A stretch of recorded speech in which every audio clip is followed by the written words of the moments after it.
নিখিলবঙ্গ মেধা উৎকর্ষ অভিযান, বিষয় বাংলা, সেট 5। প্রত্যেকটা সেটে আমরা যেমন একটা করে বিশাল বড় মতো এখানে এখানে একটা প্যাসেজ লেখা থাকে, কিন্তু এখানে কোনো প্যাসেজ নেই। আমরা সরাসরি প্রশ্নে আসব। মায়াদ্বীপ গল্পের কথকের নাম কি? মায়াদ্বীপ গল্পের কথকের নাম কি? মহিতলাল মজুমদার, সুনীল গঙ্গোপাধ্যায়, সুকুমার রায় নাকি অতুল গুপ্ত? এটার অ্যান্সার হচ্ছে সুনীল গঙ্গোপাধ্যায়।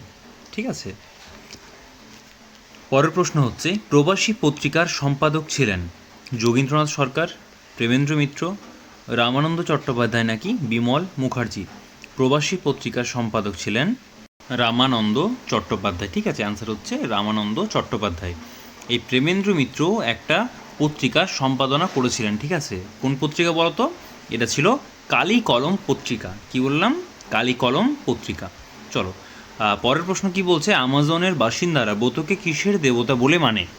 আকাশের দেবতা, গাছের দেবতা, সূর্যের দেবতা নাকি জলের দেবতা? এটা হচ্ছে বোতকে তারা মানে জলের দেবতা। ঠিক আছে, বলো তো কোন দিন বোতর দেখা পাওয়া খুব ভালো লক্ষণ? যদি তোমরা গল্পটা ভালোভাবে পড়ে থাকো তাহলে কিন্তু তোমরা এটা অবশ্যই বলতে পারবে, কমেন্ট করে জানিও। শম্ভুর পাঠশালার সহপাঠী ছিল কে? শম্ভুর পাঠশালার সহপাঠী ছিল নিতাই, নিমাই, মাধব না মনোজ? অ্যান্সার কি হচ্ছে? এটা হচ্ছে নিতাই ছিল শম্ভুর পাঠশালার সহপাঠী। পল্লী কবি নামে পরিচিত ছিলেন কে? পল্লী কবি নামে পরিচিত ছিলেন নয়, এটা আছেন, উনি এখনও পল্লী কবি নামেই পরিচিত। প্রেমেন্দ্র মিত্র, জসিমউদ্দিন, গোলাম মুস্তাফা না নজরুল ইসলাম? এটা হচ্ছে পল্লী কবি জসিমউদ্দিন। বরফের ওপর দিয়ে কুকুরে টানা গাড়ি হলো, বরফের ওপর দিয়ে কুকুরে টানা গাড়িকে কি বলা হয়? স্টিমার, আইসকেট, স্লেজ নাকি লঞ্চ? এটা হচ্ছে স্লেজ। ঠিক আছে, স্লেজ গাড়ি।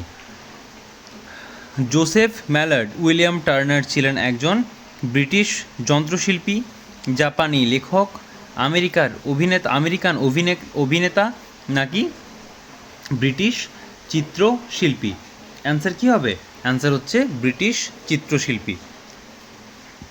আচ্ছা, কসরত শব্দের অর্থ, কসরত শব্দের অর্থ কি? কৌশল, শিক্ষা, চমৎকার নাকি শাস্তি? কসরত মানে হচ্ছে কৌশল। ঠিক আছে, আমরা অনেক ক্ষেত্রে এটাকে পরিশ্রমের জন্য ব্যবহার করে থাকি। হাড়ভাঙা পাতার গাছ কোন পাহাড়ের মাথায় পাওয়া যায়? শুশুনিয়া, অযোধ্যা, শুশনি নাকি বাঘমুন্ডি? দেখো, আমি তোমাদের আগের সেটে বলেছিলাম যে শুশনি আর শুশুনিয়া কিন্তু একসঙ্গে থাকে, তাই তোমরা কেউ এটা গুলিয়ে ফেলবে না। এটার অ্যান্সার হচ্ছে শুশনি। হাড়ভাঙা পাতার গাছ শুশনি পাহাড়ে আছে। আর হাড়ভাঙা পাতার সাথে আর কি লাগাতে বলেছিল গো? সেটা হচ্ছে লাল মধু। সুমো পালোয়ান দেখা যায় জাপান দেশে, চীন দেশে, জার্মান দেশে না আমেরিকা দেশে? সুমো পালোয়ান দেখা যায় জাপান দেশে। জাপানে সুমো কিন্তু খুব পপুলার একটা গেম। বদর বদর হই বলে, আচ্ছা, বদর বদর হই বলে কারা বলে? কৃষকরা, মাঝিরা, ফেরিওয়ালারা নাকি সাধুরা?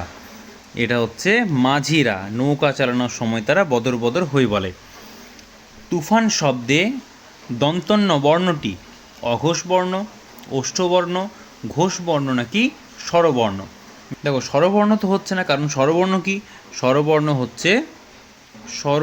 হচ্ছে অ থেকে একদম ও পর্যন্ত, এগুলি হচ্ছে আমাদের স্বরবর্ণ। ঠিক আছে, ব্যঞ্জনবর্ণ কি না ক থেকে চন্দ্রবিন্দু পর্যন্ত, কিন্তু ব্যঞ্জনবর্ণ তো আমাদের এখানে অপশানে নেই।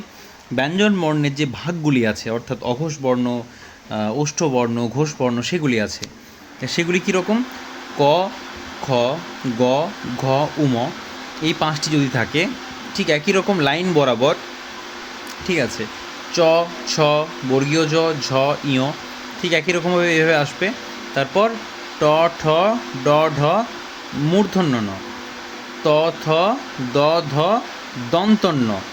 তাহলে এটা কি? এটা হচ্ছে একটা দন্তবর্ণ, কিন্তু দন্তবর্ণটাও এখানে অপশানে নেই। তাহলে আমরা কি করব?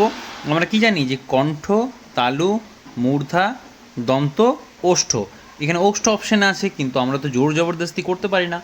ঠিক আছে, আবার এই প্রথম যে দুটি সেট আছে, এই প্রথম অর্থাৎ ক খ চ ছ এগুলি হচ্ছে অঘোষ, ঠিক আছে। বাকি এই দিকেরগুলি আছে, এই দুটিকে কিন্তু ঘোষ বলা হয়। এবার বলবে তাহলে দন্তন্য কেন বলছে, বলছি তাহলে তো কোনোটাই হচ্ছে না। হ্যাঁ, হিসাব মতো কোনোটাই হচ্ছে না, ঠিক আছে।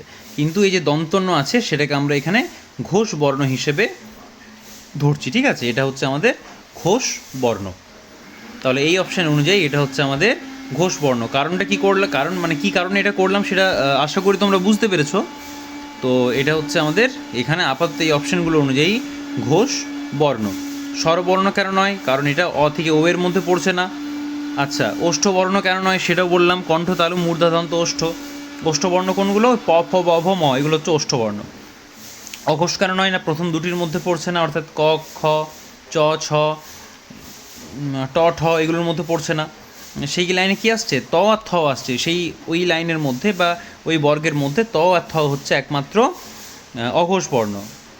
দ ধ আর দন্তন্যকেও আমরা এখানে কিন্তু ঘোষ বর্ণ হিসেবে রূপায়িত করছি। চলো তারপরের প্রশ্ন কি আছে দেখি।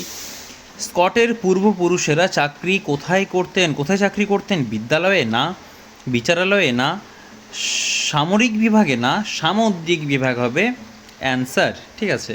তারপরের প্রশ্ন কি আছে, উত্তর পশ্চিম সীমান্ত প্রদেশে বাড়ি ছিল কার? এটা কিন্তু লাইনটা বললেই অটোমেটিক এটা চলে আসে। উত্তর পশ্চিম সীমান্ত প্রদেশে বাড়ি ছিল ফারুক শেখ, ফিরাজ খাঁ, আলী হোসেন না বদর আলী? ফিরাজ খাঁর বাড়ি কোথায় ছিল? উত্তর পশ্চিম সীমান্ত প্রদেশে, ঠিক আছে, উত্তর পশ্চিম সীমান্ত প্রদেশে। বনহাঁস শ্যাওলায় কী ঢাকছে? আমরা সেই লাইনটা মনে করলে কি পাবো গো? মাছ, ব্যাং, ডিম না বাচ্চা? সেই লাইনটা ছিল বনহাঁস ডিম তার শ্যাওলায় ঢাকছে, ঠিক আছে। তাহলে কি ঢাকছে? ডিম ঢাকছে। তোমরা মানুষ হলে দেশের কি? এটা একটা খুব সুন্দর কবিতা। তোমরা মানুষ হলে দেশের কল্যাণ, দেশের কল্যাণ, ঠিক আছে, দেশের কল্যাণ। আমি প্রায় দৌড়াতে লাগলাম, এই বাক্যে আমি হলো প্রথম পুরুষ, উত্তম পুরুষ, মধ্যম পুরুষ, কোনোটিই না। এখানে আমি, আমার যখন নিজের সম্পর্কে কিছু বোঝায় সেটা হচ্ছে উত্তম পুরুষ। আমি তোমাদের পুরুষের কোনো ক্লাস কিন্তু করাইনি।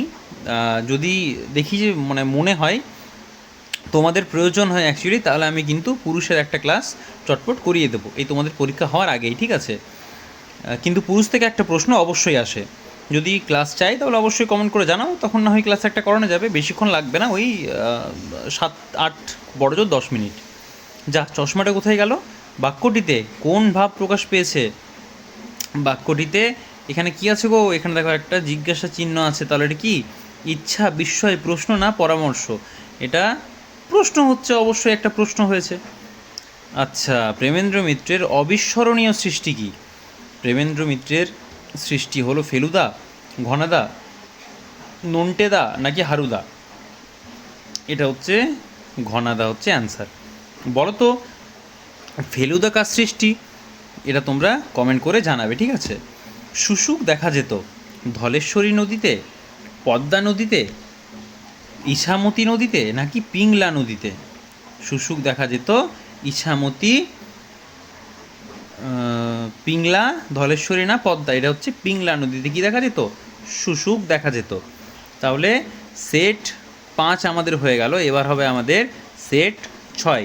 তোমাদের যদি কোনো কনফিউশন থাকে তাহলে তোমরা কিন্তু অবশ্যই কমেন্ট করে জানিও।